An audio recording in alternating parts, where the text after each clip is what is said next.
वो ये है कि ये पंजाब असम्बली में जो हो रहा है ये हमें इसकी तवक्को थी, क्योंकि जिस तरीके से वहाँ पर परवेज़ इलाही साहब, मोनिस इलाही साहब मूव कर रहे थे, उनके वोट कम नज़र आ रहे थे, अलीम खान जहांगीर तरीन की सपोर्ट हमजा शहबाज पे थी।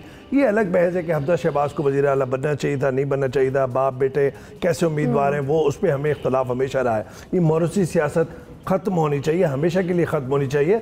देखिए मुझे ये लगता है कि जो सबसे बड़ा इस वक्त मसला है, ये जो 16 तारीख तक इन्होंने किया है, ये सुप्रीम कोर्ट के फैसले का इंतज़ार कर रहे हैं। बिल्कुल।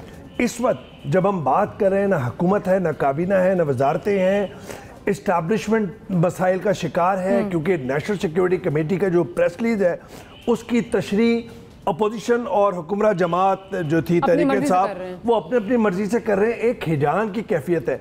आप यकीन मानिए, बिजनेस कम्युनिटी, इस्टेब्लिशमेंट, मीडिया, और माजरत के साथ ये कहना पड़ता है कि इतना पोलराइज इन्वायरमेंट है, पब्लिक डोमेन में भी, पॉलिटिकल डोमेन में भी, और ये ख़त्म होना चाहिए। मैं समझ रहा हूँ कि देखिए, जब चीफ जस्टिस हमारे और हमारी बेंच जो रिस्पेक्टेड जजेस पर है, उन पर एक भारी जिम्मेदारी है।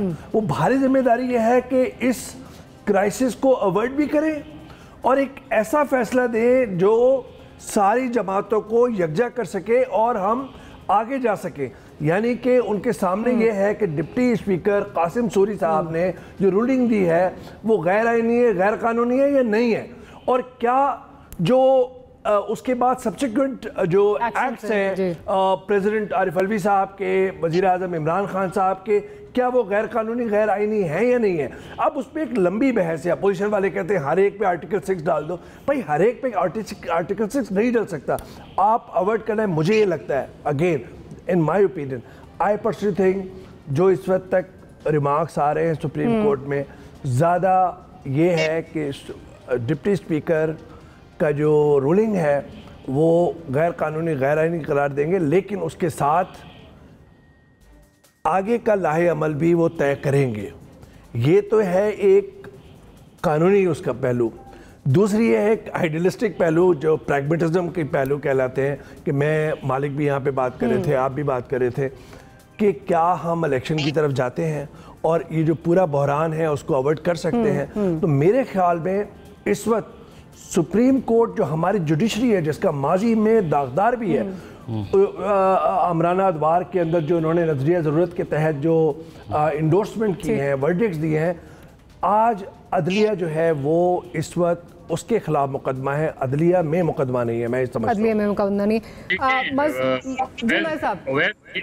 वैसे देखें, सूरत हाल ये है कि इस वक्त मेरे नुक्ते नज़र से सुप्रीम कोर्ट को कम से कम उस प्रोसेस को रोकना चाहिए था जो असेंबलीज डिसॉल्व करने के बाद हुआ। यानी उसके लिए अब यही क्वेश्चन उठ रहा है ना कि जी वो जो प्राइम मिनिस्टर, इंटरम गवर्नमेंट का प्रोसेस है, इंटरम प्राइम मिनिस्टर का प्रोसेस है, उसका तो टाइम फ्रेम है, वो टाइम निकल जाएगा अगर ये हेयरिंग मजीद 2-3 दिन चली।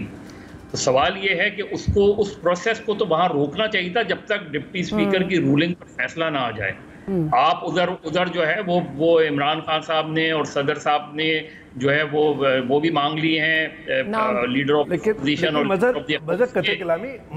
माजरत के साथ जो मारिया मुजम्मिल, वो जो आज जो शहबाज शरीफ साहब ने सुप्रीम कोर्ट के बाहर बात की है, उन्होंने ये कैटेगोरिकली कहा है कि एज आई स्पीक हमें अब तक मौसूल नहीं हुआ वो लेटर जो प्रेसिडेंट